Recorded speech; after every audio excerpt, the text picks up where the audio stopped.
Halo, selamat siang. Apa kabar semuanya sahabat Kata Data? Selamat pagi semuanya.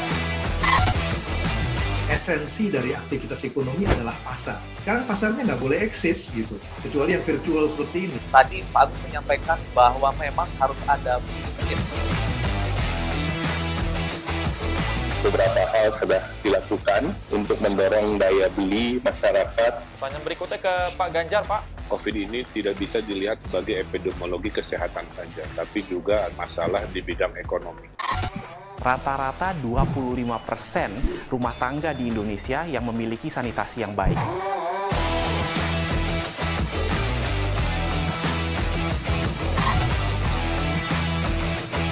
Ingat, kalau bicara Dan jangan lupa pakai data.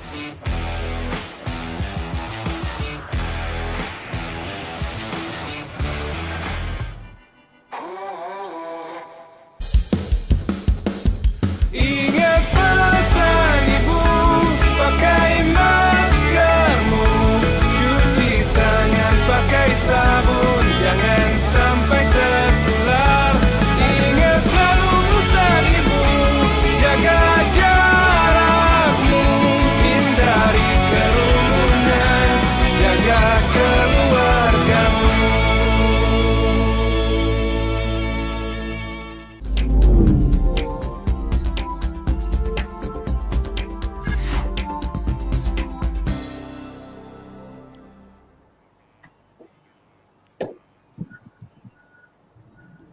halo, selamat pagi sahabat Kata Data. Apa kabar Anda pagi hari ini? Semoga selalu sehat ya. Senang sekali saya Jihan Novita kembali menemani hari Anda di era new normal dengan sajian Kata Data Forum Virtual Series. Dalam episode kali ini, sahabat Kata Data, kami mengangkat tema mencegah penyebaran COVID-19 di transportasi umum.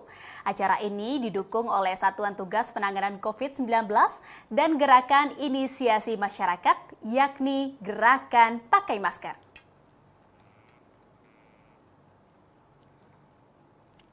Sahabat Kata Data, kami juga turut mendorong kampanye Ingat Pesan Ibu, yakni pentingnya 3M, memakai masker, menjaga jarak dan menghindari kerumunan, dan juga rajin mencuci tangan dengan sabun. Seperti yang kita tahu, mau tidak mau bahwa gerakan 3M ini adalah cara yang paling efektif untuk menekan penularan COVID-19 selama vaksin belum ditemukan. Setidaknya 3M bisa dibilang sebagai vaksin sementara yang dapat menolong kita semua di masa pandemi seperti saat ini. Dan kami juga mengajak Anda untuk meramaikan gerakan ini di sosial media Anda, di Facebook, YouTube, Twitter, maupun Instagram dengan tagar Ingat Pesan Ibu.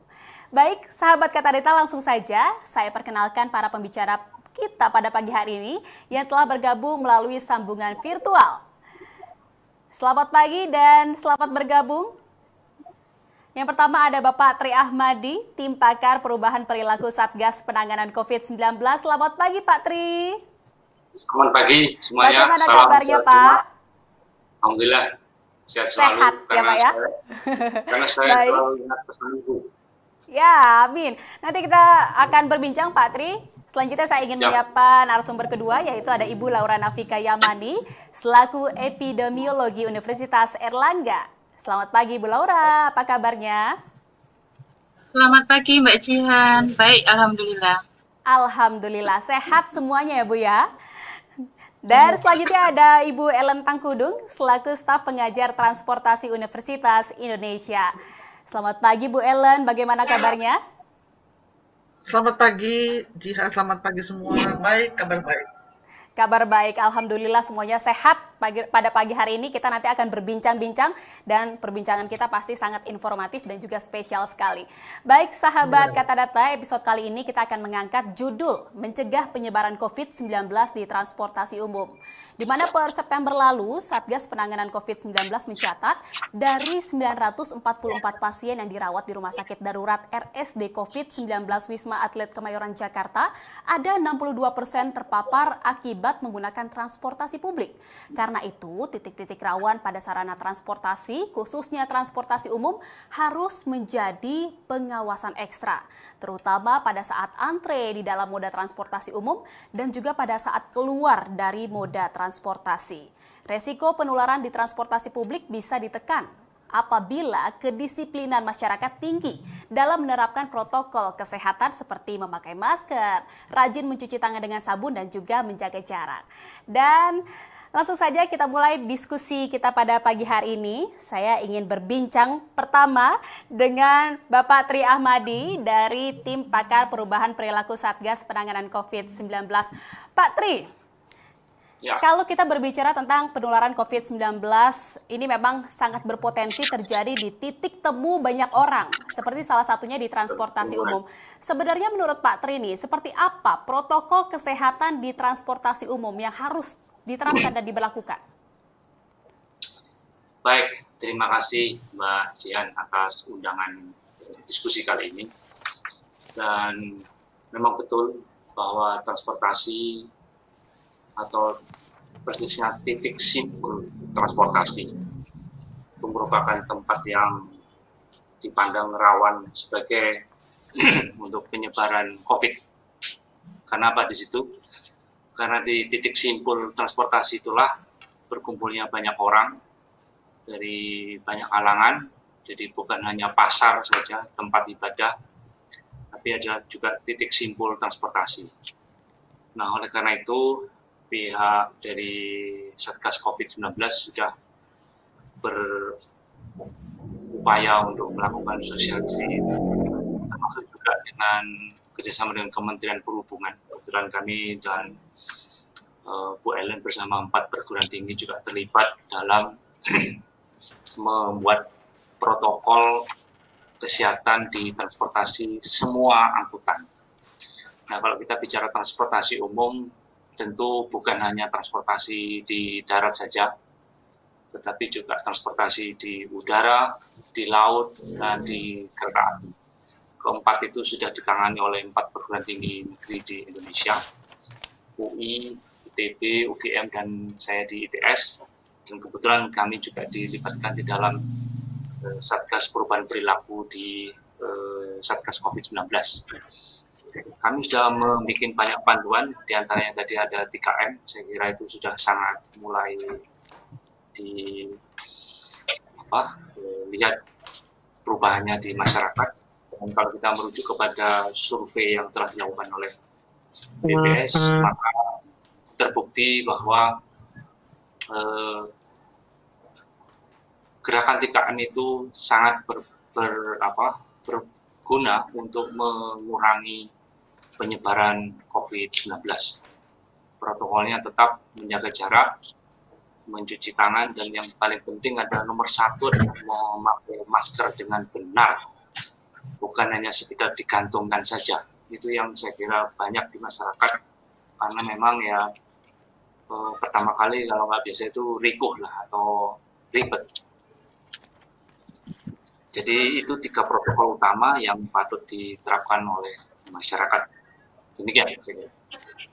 Baik, 3M, rajin mencuci tangan dengan sabun, terus juga menjaga jarak, dan yang terpenting adalah menggunakan masker dengan benar gitu ya Pak Tri ya. Itu adalah protokol kesehatan yang paling utama yang harus dilakukan di mana saja dan khususnya juga di transportasi umum. Lalu Pak, menurut Pak Tri nih, bagaimana nih Pak memastikan protokol kesehatan ini bisa diterapkan di transportasi umum?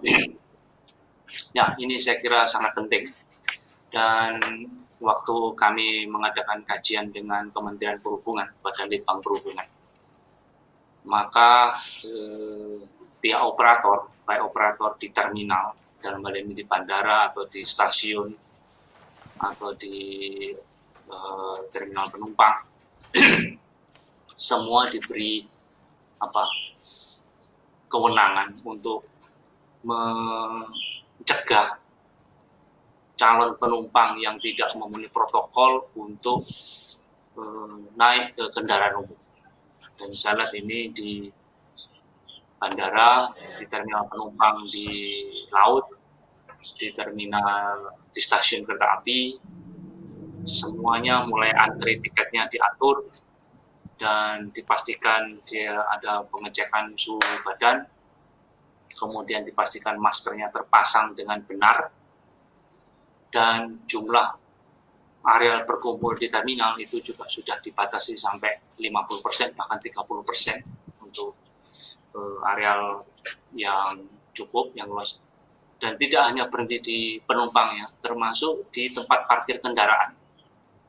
Di Kementerian Perhubungan sudah ada petunjuk teknis bagaimana parkir kendaraan yang mengangkut penumpang yang akan melanjutkan perjalanan ke moda berikutnya, itu jaraknya juga sudah diatur. Jadi mulai dari parkir, masuk ke ruang terminal, sampai masuk ke kendaraannya pun, di kendaraannya pun atau di kapal, di kereta, di bis, di pesawat, semuanya diatur dalam kapasitas 50%. Jadi duduknya selalu ada jaraknya, seperti halnya di ruang tunggu penumpang. Dan itu dipastikan oleh operator angkutan laut maupun angkutan transportasi, mau laut, mau darat, mau kereta api, udara, dan operator terminal di simpulnya. Jadi di simpulnya dan di linknya atau penghubungnya, semuanya harus mengikuti pedoman itu. Saya kira itu Bu, yang bisa dirasakan di masyarakat. Jadi Pak Tri ya, memang pengaturan penerapan protokol kesehatan ini bukan hanya saat penumpang ada di dalam transportasi umum saja, tetapi juga mulai dari masuk sampai kembali lagi ke kendaraannya masing-masing, termasuk mencakup dalam area parkir dari para penumpang itu ya Pak ya? Betul. Oke, saya mau bertanya ke Bu Laura Navika selanjutnya. Ya, Mbak. Ya, Bu Laura, ini sudah pemerintah gitu ya, sudah menerapkan protokol kesehatan yang cukup ketat. Bukan cukup lagi, memang sudah ketat gitu ya, sudah diterapkan untuk transportasi umum, yang bisa diterapkan di transportasi umum untuk masyarakat dan seluruh pihak yang berada di transportasi umum termasuk pengelolanya. Apakah ini sudah cukup efektif untuk bisa mencegah penularan COVID-19 di transportasi umum? Ya, terima kasih Mbak Jihan atas undangannya ya di acara webinar Katadata. Ya, kalau kita melihat ya apa yang sudah dilakukan oleh pemerintah, saya cukup mengapresiasi ya. Jadi mengupayakan langkah-langkah yang dilakukan untuk pengendalian dari penyebaran kasus COVID-19. Nah, kalau ditanya apakah kemudian kebijakan yang sudah dikeluarkan oleh pemerintah ini menjadi efektif atau tidak, itu tergantung implementasinya ya Mbak Jihan. Jadi tergantung dari, ya ini kan tidak bisa hanya dilakukan oleh satu pihak ya, jadi harus ada kolaboratif antara beberapa pihak. Tadi yang seperti disampaikan oleh Pak Tri, ini kan kolaboratif tidak hanya kemudian menuntut masyarakat untuk menerapkan protokol kesehatan ya secara patuh dan disiplin, tapi mungkin juga harus ada ya kebijakan yang kemudian dilakukan oleh operator transportasi, kemudian pihak-pihak pengelola transportasi umum gitu ya, sehingga masyarakat ini juga akan menjadi aman ya. Dalam arti mereka mungkin ingin melakukan penerapan protokol kesehatan, tapi kalau ini tidak ada kebijakan di area transportasi umum, ini akan menjadi kesulitan ya bagi masyarakat. Tapi saya rasa yang kita lihat sekarang ini cukup bagus. Jadi kebijakan yang dilakukan kemudian yang dikelola ya oleh pengelola dari transportasi umum ini saya rasa cukup bagus. Tinggal kita melihat ke depannya nanti seperti apa. Apakah implementasinya ini persentasenya sampai 100% ya sesuai dengan harapan dari kebijakan yang sudah dikeluarkan. Sekian Mbak Jihan. Bu Laura, langkah apa yang bisa dilakukan agar implementasinya ini bisa sesuai target? Ya, saya rasa memang harus ada pengawasan ya Mbak, monitoring. Jadi tidak hanya dilepas. Aturan itu kan mungkin di awal harus dilakukan pengawasan secara ketat ya. Jadi ketika ada penumpang yang kemudian melanggar penerapan protokol kesehatan, saya rasa harus dilakukan tindak tegas ya. Jadi kalau mungkin 1-2 kali ya diampuni gitu ya. Tapi kemudian nanti selanjutnya jangan sampai melakukan pelanggaran protokol kesehatan. Kemudian juga pengelola dari transportasi umum gitu ya. Jadi kalau di titik-titik temu itu seperti terminal, kemudian juga stasiun ya, bandara itu saya rasa sangat ketat ya protokol kesehatan yang sudah diterapkan. Tapi kan kita tidak tahu dalam perjalanannya seperti apa gitu ya. Ambil contoh seperti bis ya. Nah, bis ini kan pada perjalanannya mungkin mereka mengambil penumpang. Kalau di terminal mungkin sudah menerapkan yang namanya okupasi sekitar 50%. Tapi kita tidak tahu di tengah perjalanan dari bis ini apakah kemudian supirnya ini mengambil penumpang ya di jalan sehingga okupasinya ini akan melebihi dari 50%. Jadi harus dilakukan pengawasan, monitoring ya. Kemudian juga harus ada tindak tegas ketika ada pelanggaran protokol kesehatan yang dilakukan. Oke, Bu Laura, ini sepertinya saya langsung ingin bertanya ke Ibu Ellen Tangkudung. Bu Ellen? Iya, Bu Ellen, memang ternyata pengawasan juga dari pengelola transportasi umum ini juga sangat penting. Menurut Bu Ellen nih, apa sih yang harus dilakukan oleh Organda, salah satunya gitu ya, untuk mencegah penyebaran virus corona di transportasi umum?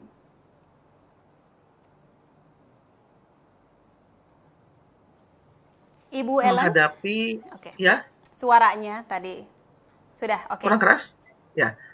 Kita ingat bahwa kita ini menghadapi pandemi yang secara umum seluruh dunia tidak tahu sebenarnya apa yang harus dilakukan. Jadi ada hal yang dinamis. Tetapi pemerintah kita tuh sebenarnya sudah membuat aturan-aturan yang sangat-sangat baik. Artinya ada peraturan yang pertama tuh PM18 ya, tahun 2020, pengoperasian transportasi dalam rangka pencegahan penyebaran coronavirus disease ya. Kemudian ada lagi peraturan 41, ada peraturan 41 itu untuk perubahan yang 18. Kemudian ada peraturan 25, kemudian ada peraturan dari surat edaran dari Satgas, ada ininya, ada Satgasnya. Nah, dari semua peraturan itu ada tiga stakeholder yang penting, yaitu operator calon penumpangnya, kemudian operator sarana transportasi, dan operator prasarana transportasi. Tadi pertanyaannya Organda. Organda itu operator sarana transportasi. Jadi mereka itu yang melakukan organisasi yang menyelenggarakan transportasi dari sisi sarananya, yaitu bus ya. Kalau Organda itu kan angkutan darat, itu bus. Di angkutan lain juga ada organisasinya. Nah, apa yang mereka harus lakukan? Yang pertama adalah pasti protokol kesehatan, ya sama itu physical distancing, penerapan bagaimana kita mengurangi tingkat lalu lintas pada jam-jam tertentu ya, ini pemerintah sebenarnya ya. Kemudian dari sisi kru transportasi umum. Kru transportasi umum itu yang dikelola oleh Organda ya, mereka krunya harus sehat dan tidak demam, mengikuti aturan yang ada terutama untuk memenuhi persyaratan protokol kesehatan sesuai dengan peraturan tadi, beberapa peraturan sudah berlaku. Kemudian dibekali, nah ini usul saya, dibekali pengukur suhu untuk mengukur suhu penumpang. Supaya harusnya sih semua penumpang diukur suhu, karena itu salah satu tes yang mudah, tidak boleh ya, di atas 37, itu tidak boleh. Kemudian krunya itu sendiri bekerja sesuai aturan, kru supir maupun kondektur ya, bekerja sesuai aturan. Ya, aturan di Undang-Undang 22 tahun 2009 tentang lalu lintas dan angkutan jalan, bekerja itu maksimal 8 jam dan setiap 4 jam harus beristirahat. Nah, kenapa? Karena mereka harus sehat. Kalau tidak sehat, mungkin akan terjadi bisa imun turun begitu ya. Nah, kemudian berikutnya adalah bagaimana kendaraannya itu sendiri ya. Kendaraannya itu harus bisa diatur supaya tidak terlalu berdekatan, ya, ada jarak. Nah, physical distancing itu. Nah, sebenarnya harus ada teknologi juga yang bisa menyaring udara di dalam kendaraan, ya, supaya sirkulasi udara itu tetap terjadi. Masalahnya sekarang kan bis yang AC itu kan sudah tidak punya jendela yang banyak, ya. Artinya kebanyakan kaca saja, jendela hanya di bagian depan misalnya, dan itu sebenarnya ya kurang bagus ya untuk sirkulasi udara. Kalau di pesawat itu sudah ada HEPA, itu penyaring udara yang bekerja terus-menerus, karena kita kalau pesawat ke luar negeri kan bisa 12 jam, 16 jam ya. Nah, tetapi tadi Organda itu harusnya juga bekerja sama, kalau ini sih harusnya Departemen Perindustrian ya, supaya bisa ada teknologi juga yang membuat udara di dalam kendaraan itu sehat. Kita ada satu hal yang travel, ya. Jadi perjalanan yang sehat. Nah, itu yang harus kita ketahui semua lah. Gitu. Jadi memang perjalanan sehat itu bukan hanya mencakup memperhatikan calon penumpang, tetapi juga memperhatikan kru transportasi umumnya juga, dan juga memperhatikan sarana transportasi yang memang bisa menjamin kesehatan dari para kru dan juga pada calon penumpang gitu ya, Bu Ellen ya. Lalu pandangan dari Bu Ellen sendiri sampai saat ini, apakah memang perhatian kepada 3 elemen tadi itu, 3 stakeholder tadi itu, apakah sudah berjalan dengan baik saat ini di Indonesia? Ya, dari sisi aturan, jadi dari sisi pemerintah ya, dari sisi pemerintah kan sudah ada tadi ya, beberapa peraturan menteri ya, dan dari Satgas.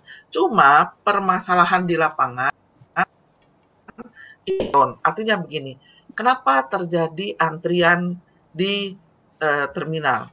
Karena memang kapasitas dari kendaraan itu dikurangi, ya, kapasitas dikurangi. Jadi misalnya tinggal 50% atau 70%, yang seharusnya yang harus benar-benar dikurangi itu ada aktivitasnya. Jadi transportasi itu adalah turunan dari kegiatan. Kalau ada aktivitas, ada mobilitas. Jadi kalau jadi awal-awal itu kan malah transportasinya yang mau dikurangi supaya orang tidak bepergian. Padahal aktivitasnya masih berjalan. Kemudian ketika PSBB banyak aktivitas yang harus dikerjakan di rumah. Nah, baru bisa diatur tuh transportasinya. Jadi yang pertama adalah memang aktivitas yang membuat adanya mobilitas itu harusnya dikurangi, yaitu dengan work from home, dengan pekerjaan-pekerjaan yang tidak perlu dilakukan di kantor, dan juga mengurangi perjalanan yang tidak terlalu penting, yaitu rekreasi. Walaupun di sisi ekonomi mengakibatkan ada masalah juga gitu dengan kegiatan rekreasi yang dibatasi, sehingga terjadi penurunan kegiatan pariwisata gitu. Jadi kalau dikatakan sudah dilakukan atau belum, sudah dilakukan, tetapi banyak kendala-kendala di lapangan yang harus menyesuaikan.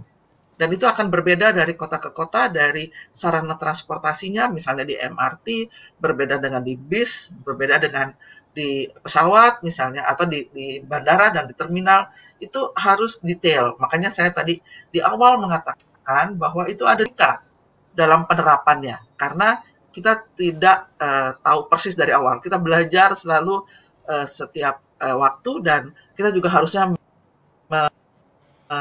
yang sudah mulai berhasil menurunkan paparan COVID ini. Oke, Bu Ellen, jadi memang mobilisasi yang juga menjadi perhatian gitu ya. Nah, ini saya mau bertanya lagi ke Pak Tri. Pak Tri, memang permasalahannya sepertinya potensi penularan COVID-19 ini bukan hanya di transportasi umum yang menjadi sorotan seperti KRL, MRT, bus, dan lain-lain. Tetapi juga setelah itu yang menjadi perhatian. Misalnya dari KRL banyak masyarakat, para penumpang yang akhirnya melanjutkan perjalanannya dengan menggunakan angkot. Nah, ini juga menjadi satu perhatian. Bagaimana untuk bisa menerapkan protokol kesehatan di mobilisasi masyarakat setelah transportasi umum yang memang sudah menyiapkan security yang lebih kuat gitu untuk protokol kesehatannya? Transportasi umum tentunya. Minimal selalu ada 2 moda transportasi yang terlibat, minimal. Jadi tidak ada, hampir pasti tidak ada yang single moda. Jadi pasti ada sambungan dengan menggunakan moda angkutan lain. Nah, dengan masa pandemi COVID ini, sebetulnya di awal-awal dulu waktu kita sedang menyusun protokol kesehatan untuk angkutan umum, angkutan publik, baik darat, laut, dan udara, BPS telah melakukan survei tentang bagaimana sih perilaku masyarakat dalam menyikapi protokol kesehatan ini terhadap perilaku.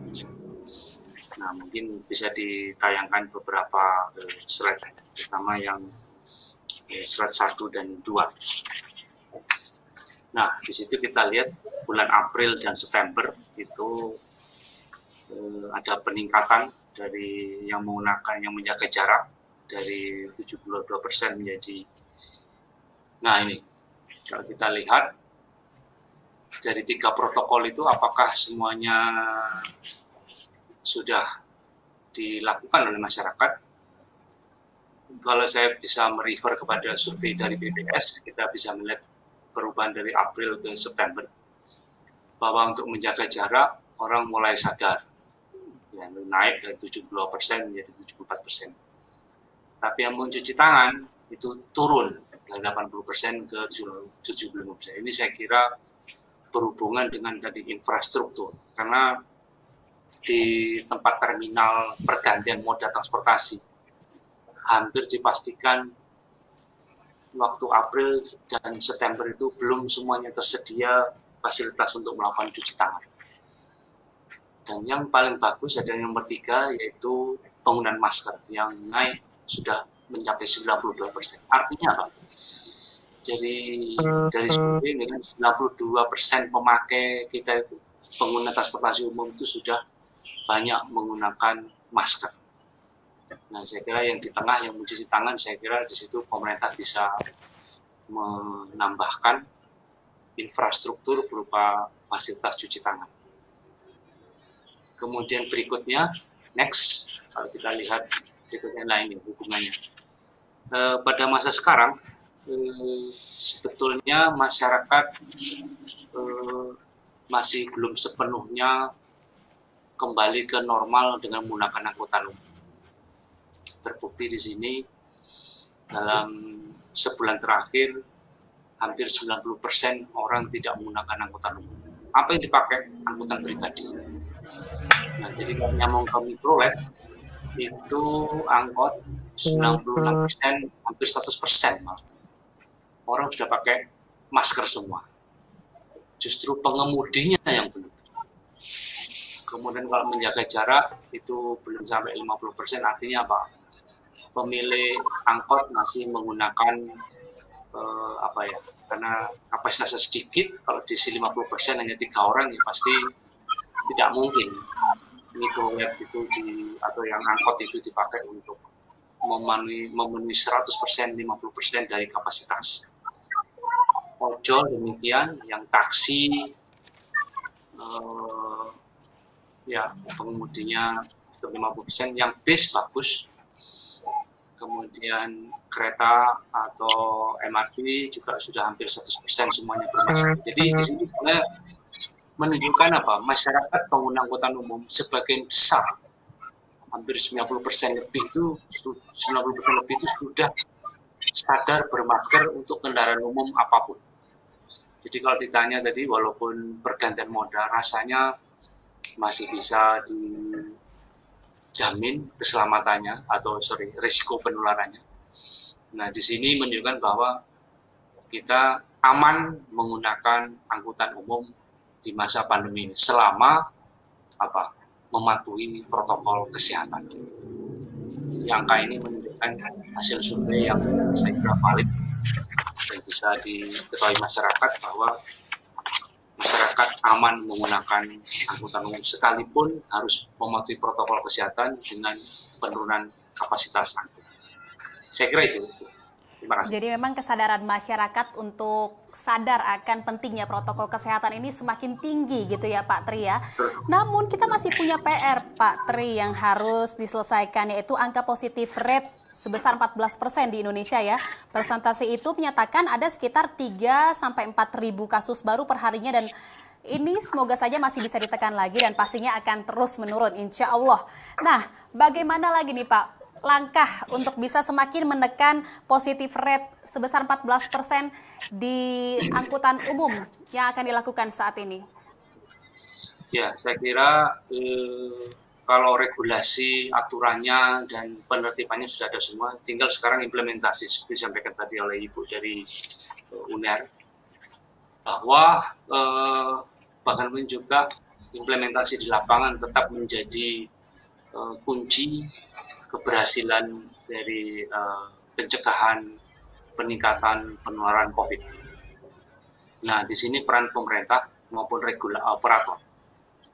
Nah, saya kira kalau ada operator yang tanda kutip melanggar atau tidak mematuhi, seperti tadi disampaikan ada bis yang di tengah jalan menaikkan penumpang dan seterusnya.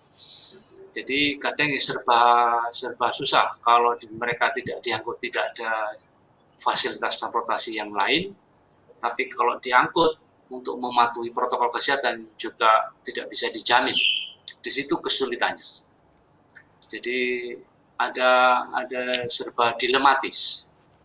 Kalau diterapkan betul semua rules ini dengan segala sanksinya, maka kapasitas transportasi umum yang ada di Indonesia itu hanya terpakai 50% dari kapasitas yang ada.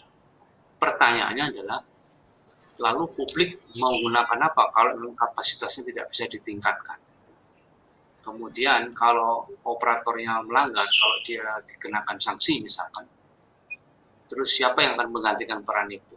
Dan dengan penurunan kapasitas 50%, maka akan membawa konsekuensi pendapatan ataupun perolehan dari operator transportasi akan sangat turun. Nah, hal ini diperburuk dengan tadi dari data statistik BPS sumber survei mengatakan 87% orang sekarang tidak menggunakan angkutan umum. Berarti semakin turun lagi. Dan ini saya kira juga perlu dipikirkan bersama. Itu tantangan yang PR yang ya, makasih. Ya, Pak Tri, tetapi ada yang menjadi perhatian saya nih Pak. Ini kan kita jelang akhir pekan cuti panjang gitu ya di akhir bulan Oktober ini. Nah, ini juga berpotensi memicu klaster baru penyebaran COVID-19 karena biasanya banyak orang yang berrekreasi atau berpergian gitu di cuti panjang ini. Bagaimana Pak untuk bisa menekan penyebaran COVID-19 di transportasi umum khususnya di masa-masa seperti libur panjang seperti saat ini, seperti yang nanti akan datang? Oke, jadi terima kasih. Kalau antisipasi menjelang liburan ini seperti kami siapkan, bisa dilihat di slide nomor 5, slide ini. Jadi ada ini saya kira ada 3 tahap yang harus diwaspadai. Sekarang adalah masa praliburan. Di sini semua harus diprakondisikan bahwa nanti kalau mau liburan kemanapun begitu ya mungkin orang sudah capek lockdown ataupun PSBB ataupun kondisi seperti ini perlu refreshing. Kemudian yang tahap kedua adalah saat liburan, di mana ada pengawasan dan tindakan. Di sini perlu nanti pemerintah dalam ini Satgas dan di semua tingkatan perlu memonitor ini. Dan yang penting adalah tahap ketiga yaitu pasca liburan. Di sini ada pelacakan dan antisipasi dampak. Karena khawatirnya dengan liburan nanti itu justru orang semakin menyebarkan potensi penyebaran COVID tadi. Nah, oleh karena itu, prakondisi sebelum libur mungkin bisa disebutkan di next berikutnya. Nah, ini cara kita mengantisipasi. Jadi, terutama edukasinya. Jadi, kuncinya adalah dari pengalaman sejak kita melakukan Satgas COVID. maka nomor satu adalah untuk merubah perilaku adalah edukasi individu maupun keluarga. Pertama ya tentu sosialisasi bahwa kalau liburan ke depan itu tidak seperti biasanya lagi. Edukasi libur panjang ini bisa dilakukan oleh dosen, guru, di sekolah, di kampus, dan di semua pendidikan. Kemudian menyiapkan petugas kesehatan nanti dengan instansi terkait untuk petugas kesehatan, relawan, dan sepanjang jalur-jalur wisata. Kan titik-titik wisata itu teridentifikasi di awal. Misalkan di tempat gunungan, di pantai, tapi jelas mungkin tidak di mall atau tidak di pasar, bukan tempat liburan. Tempat liburan pasti tertentu. Nah, itu yang nanti perlu disiapkan tenaganya. Kemudian kesiapan pelaksanaan kesehatannya, yaitu monitoringnya selama dia beroperasi. Kemudian area wisata, di situ pasti ada hotel dan penginapan. Nah, di situ yang perlu diperhatikan. Kemudian kesiapan pengawasannya, dan saya kira sosialisasi untuk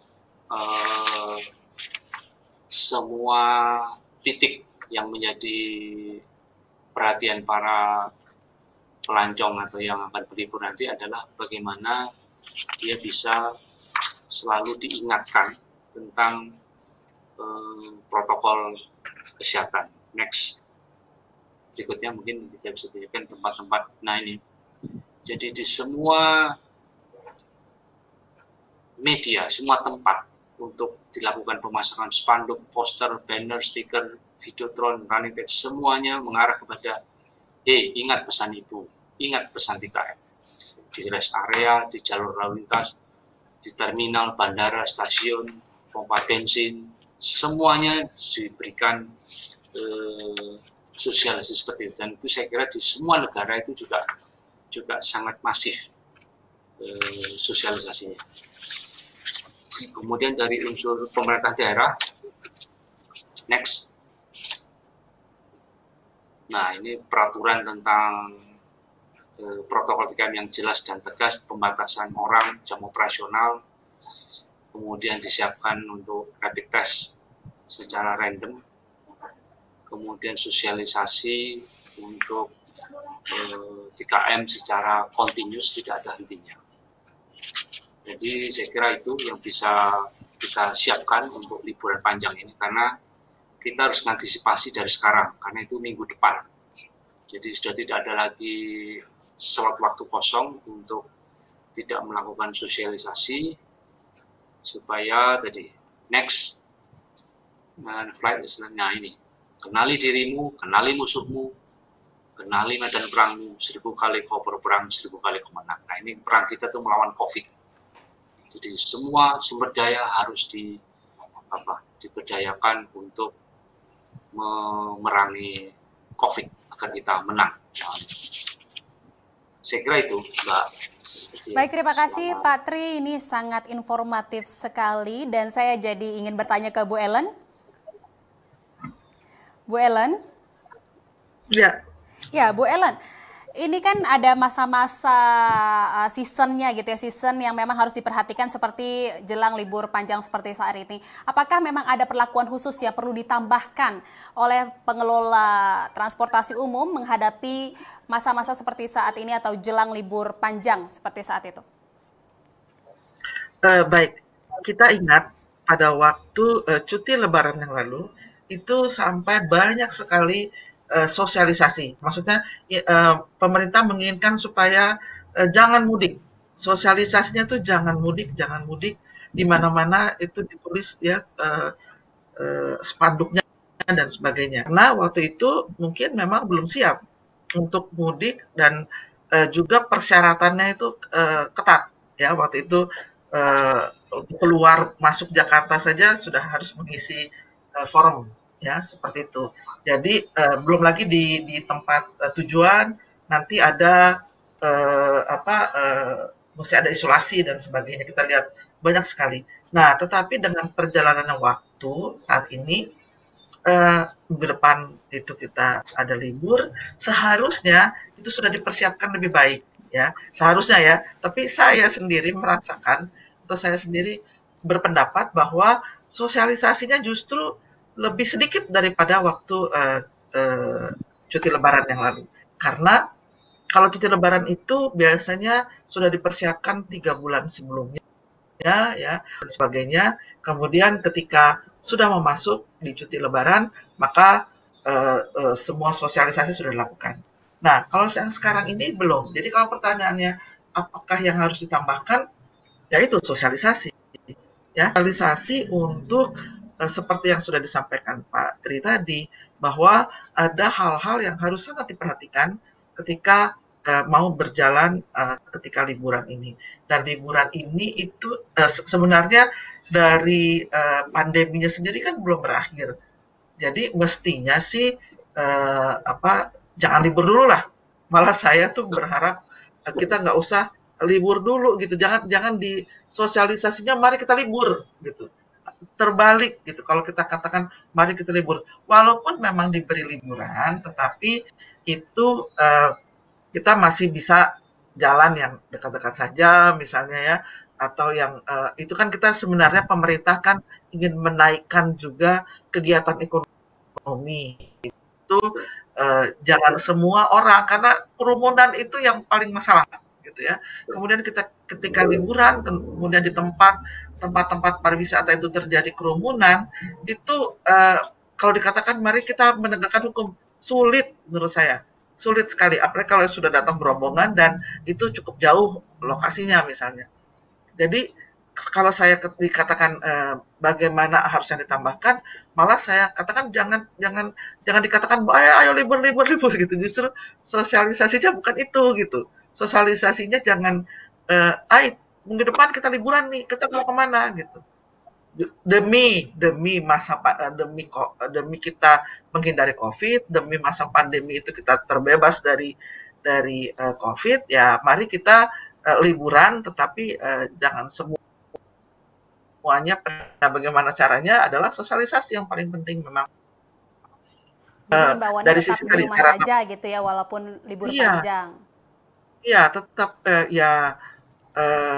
bagaimana caranya supaya sarana dan prasarana transportasi juga kru dan sebagainya siap dalam arti ya itu tadi saya ada satu usul supaya supir itu atau kru itu dibekali dengan pengukur suhu supaya salah satu indikator kesehatan dalam protokol kesehatan kan itu suhu gitu. Jadi itu yang perlu dipersiapkan lah supaya kalau ada perjalanan mereka sadar bahwa nggak boleh sakit gitu. Itu juga salah satu sosialisasinya.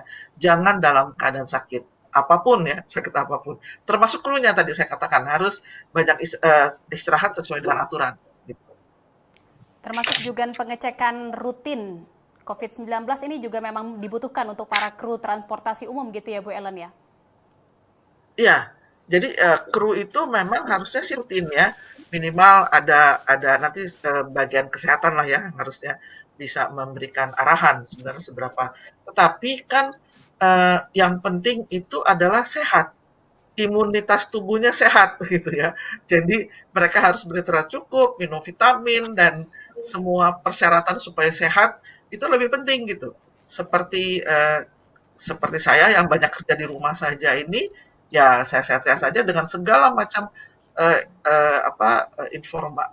segala macam ketentuan sehat saya jalani gitu ya.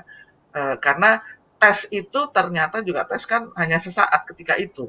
Ketika hanya berlaku 2 minggu misalnya. Berikutnya kan juga harus tes terus gitu. Ya saya setuju harus ada kru, tetapi itu nanti bidang kesehatan harus itu sebenarnya tes seperti apa gitu. Karena memang mereka penting ya, mereka penting sehat supaya tidak menularkan ke yang lain, tapi juga ada protokol kesehatan yang lain itu, menjaga jarak dan pakai masker. Tapi masalah utama adalah ketika kita makan sebenarnya. Makan itu kan nggak mungkin pakai masker. Dan ketika liburan di restoran, di tempat wisata, dan itu ada makanan dan kita makan bersama itu menurut saya paling rawan. Kalau cuma duduk-duduk di angkutan umum sih masih mending lah, karena semua protokol bisa dijalankan. Tapi ketika makan, kita buka masker, dan itu kita berjalan-jalan kemana dengan buka masker, itu menjadi masalah menurut saya. Dan liburan itu kan sering ini kan dengan mari kita makan bersama gitu. Nah itu juga harus sangat diperhatikan pengelola area di jalan tol untuk menerapkan Protokol kesehatan. dengan ketat termasuk pada waktu makan. Gitu. Baik, Jangan terima kasih, kalau Bu Ellen. ya oke. Baik, terima kasih. Saya ingin minta tanggapan dari Bu Laura nih, Bu, terkait dengan hal ini. Bagaimana, Bu? Iya, jadi memang harus ada ketegasan ya Mbak ya. Apalagi ini kan di tempat-tempat liburan itu kan ya yang seperti yang disampaikan oleh Bu Helen gitu kan, ada fasilitas restoran, kemudian juga ada fasilitas seperti camping gitu ya. Nah ini juga sangat rawan ketika kemudian dari masing-masing itu tidak melakukan penerapan protokol kesehatan seperti pakai masker. Nah saya rasa ya bagaimanapun masyarakat ini juga harus paham ya, sudah mulai paham gitu kan dengan banyaknya sosialisasi, kemudian banyaknya edukasi yang dilakukan, bisa memilih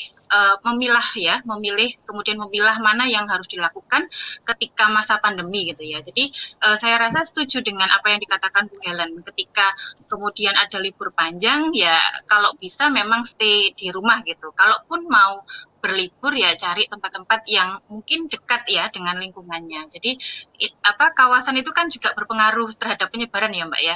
Ketika seseorang itu kemudian berpindah mobilisasinya dari tempat yang mungkin dikatakan zona merah kemudian ke zona hijau dan seterusnya. Nah ini kan ada potensi, ada resiko untuk terjadi penyebaran di daerah yang sebetulnya masuk pada zona hijau gitu kan, karena tidak dibatasi lagi gitu kan, orang bisa berkunjung dari satu tempat ke tempat yang lain seperti itu. Ini yang menjadi perhatian saya juga di Bu Laura. Lalu kebijakan apa Bu yang harus diambil oleh Pemda setempat nih di seluruh Indonesia untuk mencegah munculnya klaster baru dari perpindahan masyarakat ini ke dari zona merah ke zona hijau atau ke zona kuning atau sebaliknya? Iya, kalau yang sekarang kan memang sudah diputuskan ya Mbak ya, tidak mungkin atau tidak efektif ya dilakukan lockdown karena kita sudah fighting dengan yang namanya pandemi COVID ini kan sudah cukup lama ya, sekitar 6 bulan gitu. Kemudian juga ada dampak perekonomian yang terpuruk. Jadi kalau akan dilakukan seperti karantina, kemudian lockdown itu saya rasa memang tidak bisa dilakukan saat ini. Ya apa kemudian yang bisa dilakukan ya bagaimana kita bisa menerapkan ya protokol kesehatan secara disiplin. Ini kuncinya. Karena memang pengembangan dari vaksin, obat ini kan masih terus dilakukan ya. Dan masih belum bisa dikatakan berhasil seperti itu. Dan kalaupun nanti sudah digunakan juga ya vaksin yang kemudian terbukti efektif gitu kan secara uji klinis, tapi kan untuk kedepannya kita tidak tahu seperti apa perkembangan dari keefektifan vaksin tersebut kan. Nah satu-satunya cara yang bisa dilakukan ya bagaimana kemudian masyarakat ini menerapkan protokol kesehatan secara disiplin gitu ya, secara patuh gitu kan. Karena ya ini kan sebagai barrier ya Mbak ya, sebagai barrier. Jadi ketika masyarakat menggunakan masker, ketika berinteraksi dengan masyarakat yang lain gitu kan, dan jaga jarak, kemudian juga diimbangi cuci tangan. Saya rasa ini mampu untuk mencegah penularan dari COVID-19. Dan kita goalnya itu kan sebetulnya adalah kasus ini terus melandai ya, harapannya kan seperti itu. Dengan kita menghentikan penyebaran virus SARS-CoV-2 ya, penyebab COVID ini dengan penggunaan protokol kesehatan secara patuh, kemudian disiplin, virus ini kan tidak mendapatkan hostnya. Jadi sebetulnya kalau virus ini tidak mendapatkan hostnya, ya lama.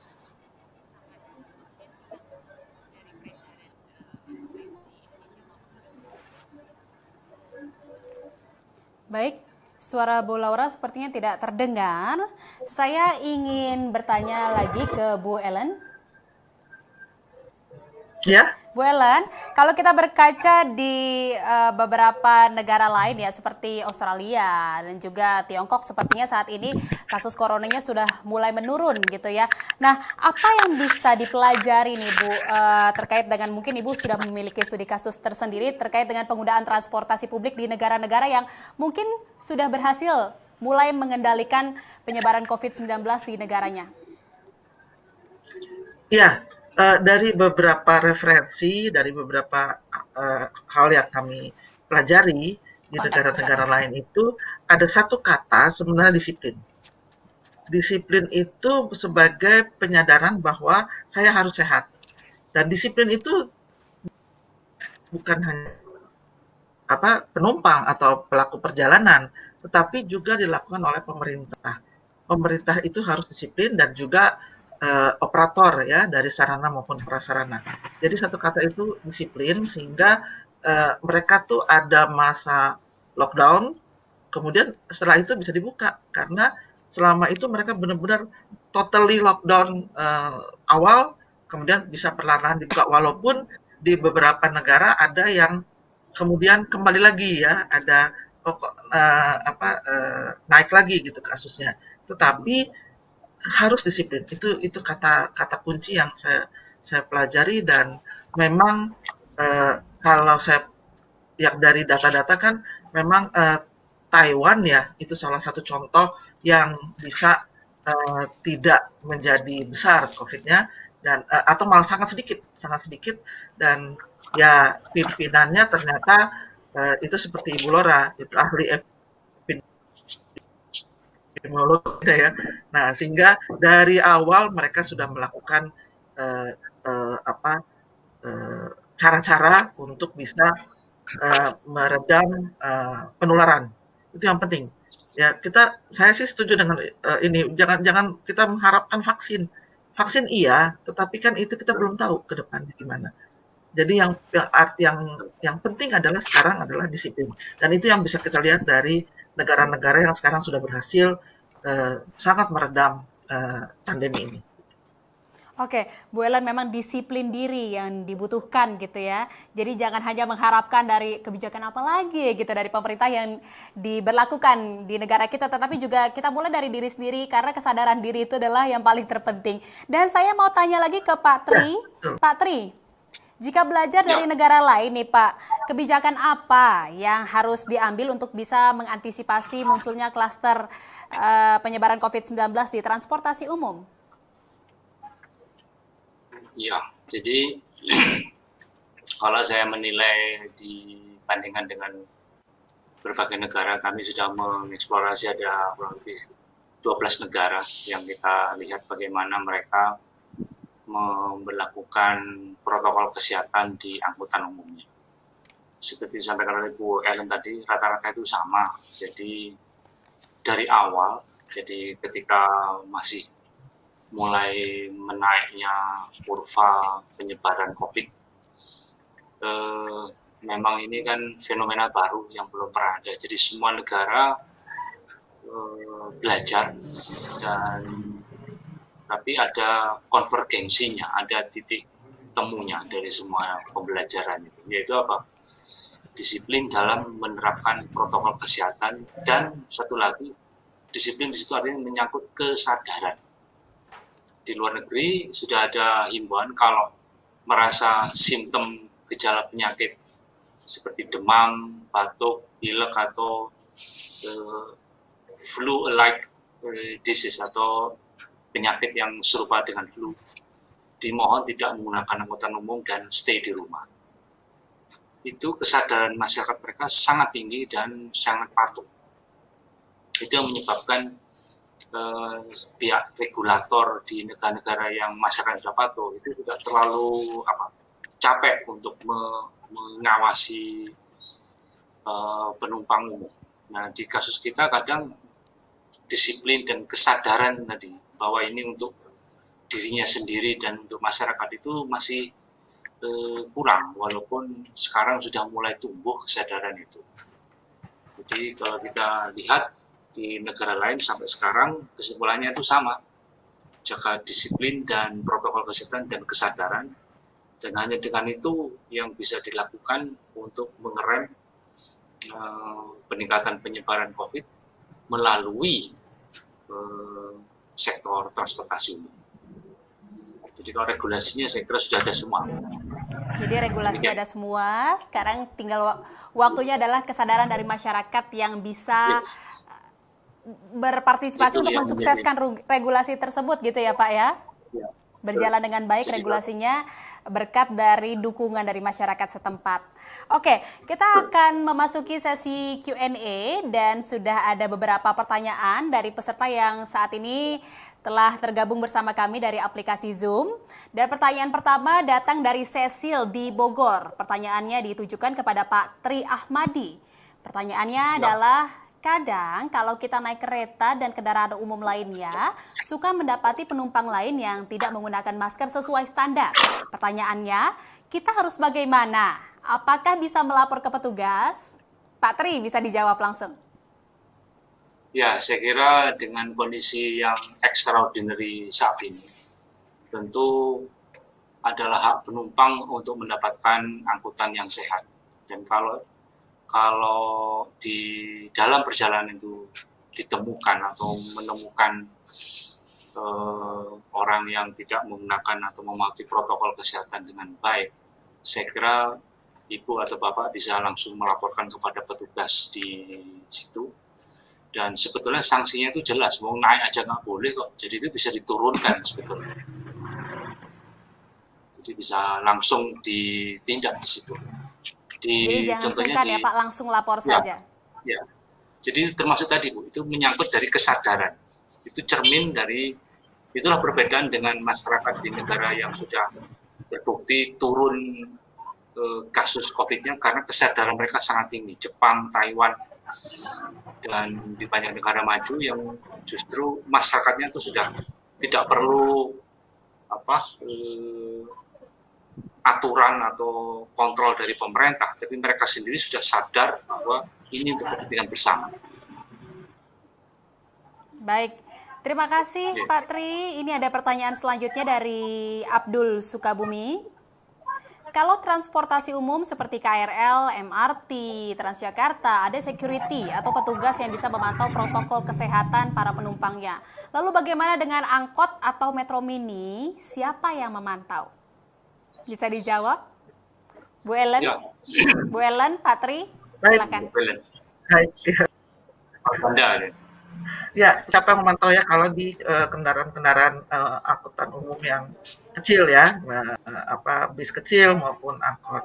Saya tadi sempat mengatakan bahwa pengemudi itu harusnya bisa juga menjadi pemantau. Artinya, tadi kalau tidak pakai masker, tidak boleh naik, itu adalah pengemudi yang harus menginikan, kecuali ada kondekturnya ya. Tapi kalau tidak punya asisten pengemudi itu yang harusnya memantau.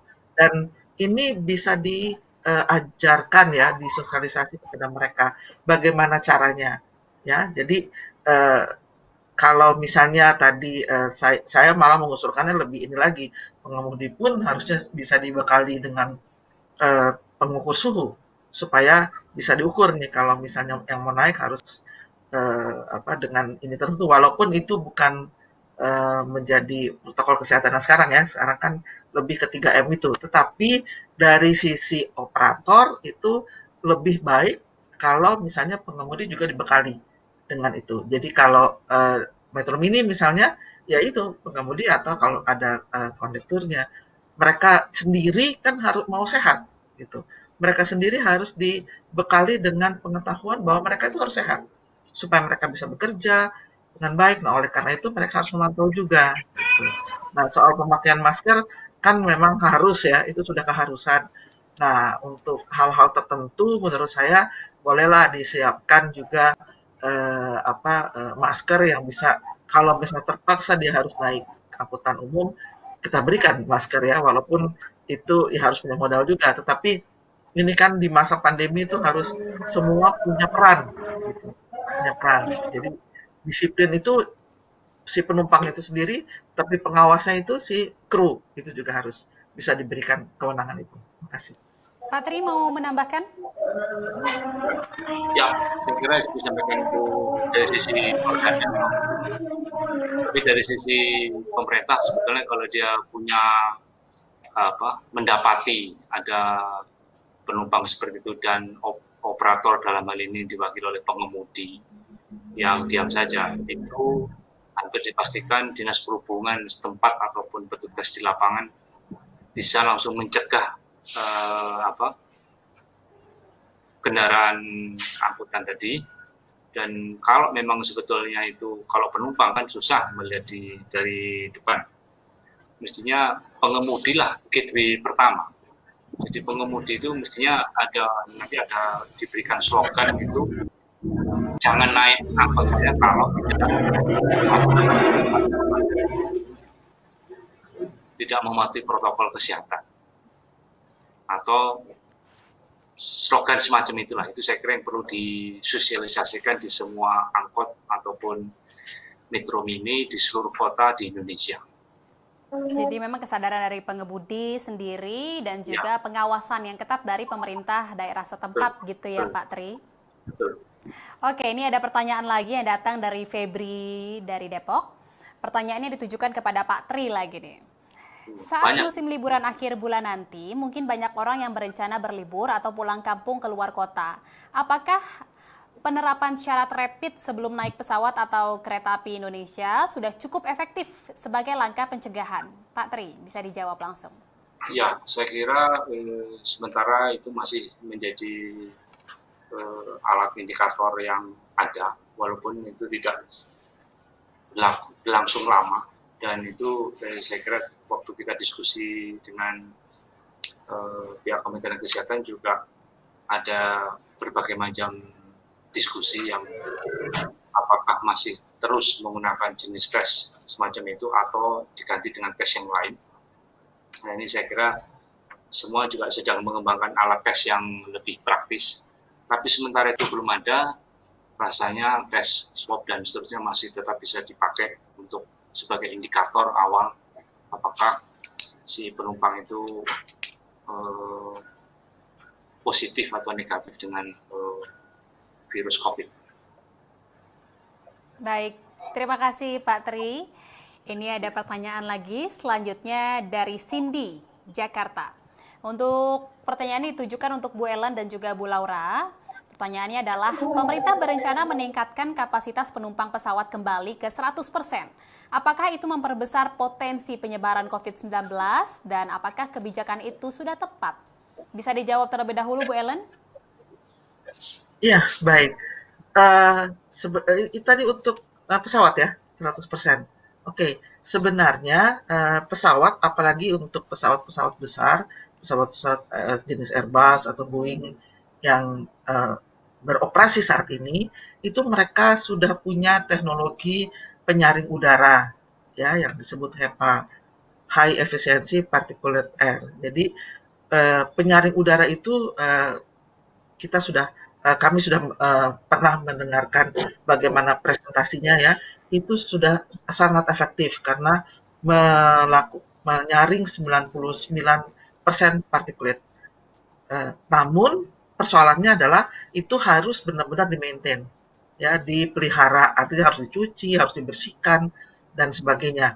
Nah, dengan persyaratan seperti itu, bahwa sudah ada HEPA dan sudah bisa HEPA itu bukan hanya karena COVID loh, itu teknologi yang sudah mereka terapkan di pesawat dari sejak ketika teknologi itu ditemukan ya, dan itu karena ya perjalanan pesawat itu kan bisa berbelasan jam gitu, sehingga harus ada pertukaran udara seperti itu. Nah, dengan persyaratan itu maka sebenarnya aman naik pesawat dengan jangan takut terjadi penularan, kecuali penularan di sekitar kita ketika ada yang sakit, yang benar-benar sakit ya. Jadi memang yang harus dijaga justru ketika naik pesawat maupun turun pesawat. Ketika terjadi antrian mau naik pesawat, maka harus ada pengukuran suhu, ada jarak dan sebagainya. Karena HEPA belum berlaku. Itu berlaku sudah di pesawat. Jadi kalau dikatakan bahwa ingin 100% karena ada teknologi di situ. Dan teknologi itu yang harus diperiksa, apakah berjalan dengan baik, apakah dipelihara dengan baik, dan itu bisa meyakinkan penumpang. Kalau tidak ada teknologi itu, mana mungkin kita bisa berjalan di udara selama belasan jam tanpa ada pertukaran udara dan penyaringan udara gitu. Oke, baik, terima kasih Bu Ellen. Lanjut Bu Laura, bisa ditambahkan? Ya, mungkin saya sedikit menambahkan ya, Mbak Jihan. Selain juga teknologi ya, yang mungkin sekarang sudah sangat cukup canggih ya, bisa dikatakan canggih, dengan adanya HEPA ini kan sebetulnya juga mengurangi ya resiko terjadi penyebaran dari COVID-19 di pesawat. Dan yang bisa melakukan ini kan baru transportasi udara ya. Nah, kemudian yang mungkin saya garis bawahi adalah ya ketika penumpang ini misalkan diberlakukan 100% di dalam pesawat, ya tetap harus dilakukan upaya health assessment ya Mbak ya. Artinya harus betul-betul dipastikan bahwa penumpang yang masuk ini dalam kondisi sehat. Artinya kalau mereka memiliki gejala-gejala ya yang terkait dengan COVID, ya saya rasa ini harus tetap dicegah ya, karena kita tidak tahu. Jadi seberapa efektifkah? Artinya gini, persentasenya itu bisa menyerap sampai seberapa banyak gitu kan. Tapi ketika yang 100 orang ini dikondisikan sehat gitu ya, dalam arti penilaian kesehatan ini dilakukan, kemudian dipastikan bahwa yang naik ini dari orang-orang yang memang cukup sehat, saya rasa ini bisa efektif untuk menyaring ya kemungkinan-kemungkinan yang akan terjadi di dalam pesawat. Seperti itu.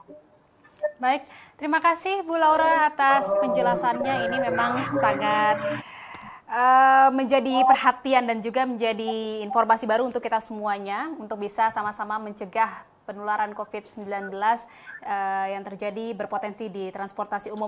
Oke, sebelum kita mengakhiri perbincangan kita pada pagi hari ini, saya ingin mendengarkan closing statement dan juga imbauan mungkin dari semua narasumber yang sudah bergabung bersama saya, yang sudah menyempatkan waktunya pada pagi hari ini untuk bisa kembali menyadarkan masyarakat akan pentingnya protokol kesehatan di transportasi umum. Dimulai dari Pak Tri, silakan Pak Tri. Baik. Terima kasih atas kesempatannya. Seperti kami sampaikan bahwa nomor satu, kita harus mematuhi semua protokol kesehatan dan kesadaran. Ini yang kami tekankan. Kesadaran itu akan menciptakan kedisiplinan. Jadi kalau tidak ada kesadaran, hampir pasti tidak ada kedisiplinan dalam menetapkan protokol kesehatan. Terus yang kedua, bahwa kalau nanti mau liburan jalan jarak pendek ataupun sesuai keinginannya, mohon diingat bahwa penggunaan angkutan umum itu aman dan selama dia mematuhi protokol kesehatan. Jadi tidak usah ragu ataupun tidak yakin dengan kondisi angkutan umum di Indonesia, mau laut, mau udara, maupun darat, semuanya dalam kondisi aman, sehingga tidak perlu harus semuanya menggunakan kendaraan pribadi sendiri. Jadi tetap menggunakan angkutan umum selama tadi kita punya kesadaran dan kedisiplinan dalam menjalankan protokol kesehatan. Saya kira itu yang perlu kami sampaikan. Silakan, terima kasih. Baik, lanjut. Bu Laura, silahkan. Kan kita masih dalam kondisi pandemi COVID-19 ya, jadi harapannya memang masyarakat ini secara paham gitu apa yang harus dilakukan ya. Jadi setiap kegiatan apapun mereka harus menyadari bahwa protokol kesehatan ini yang menjadi nomor satu. Jadi ketika melakukan aktivitas di luar rumah, kemudian juga menggunakan transportasi umum, ini tetap harus mau ya menerapkan protokol kesehatan secara disiplin, kemudian secara patuh. Apalagi di Indonesia ini kan sebetulnya kasusnya masih belum dikatakan terkendali ya, karena kita puncak pertamanya pun aja belum melampaui. Jadi Indonesia ini masih sangat rawan. Jadi harapannya memang masyarakat ini harus tetap melaksanakan atau menerapkan protokol kesehatan secara patuh, disiplin, kemudian juga secara benar. Sehingga penyebaran dari COVID-19 ini mampu kita kendalikan. Terima kasih. Terima kasih Bu Laura. Lanjut ke Bu Ellen. Silahkan Bu Ellen. Ya, baik.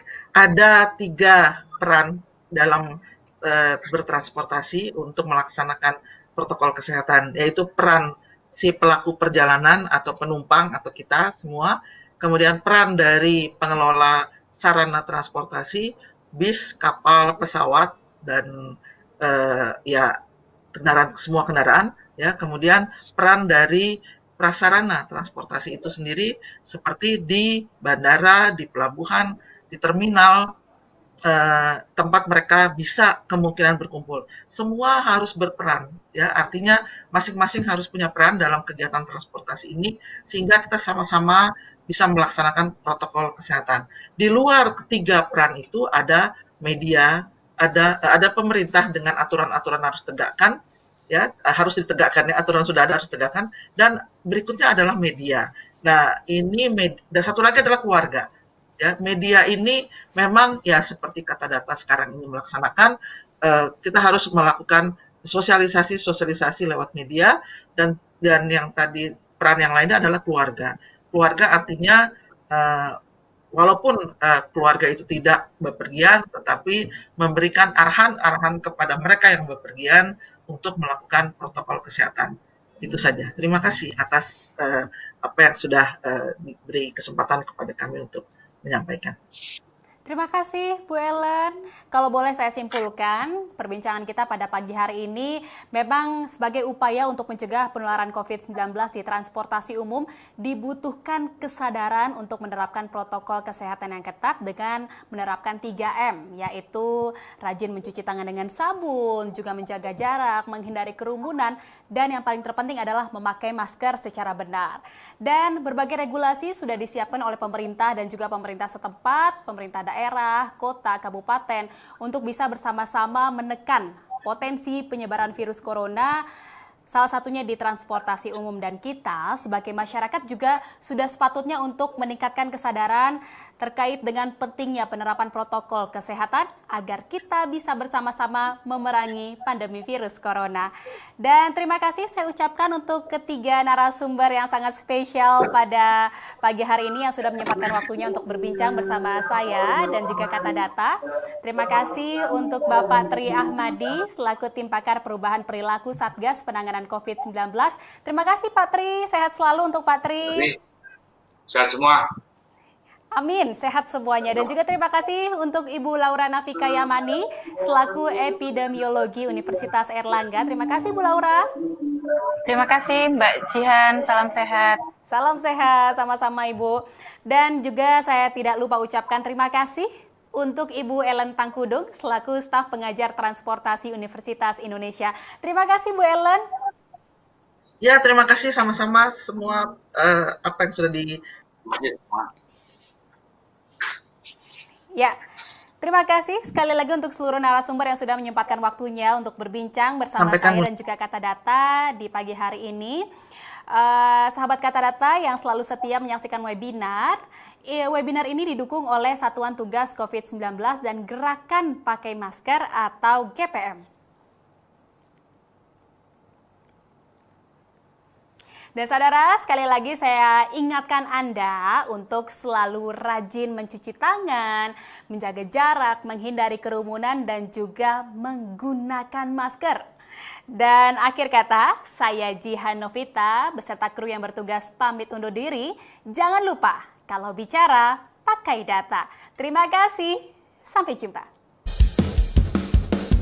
Ingat pesan ibu, pakai maskermu, cuci tangan pakai sabun, jangan sampai tertular. Ingat selalu pesan ibu, jaga jarakmu, hindari kerumunan, jaga keluargamu.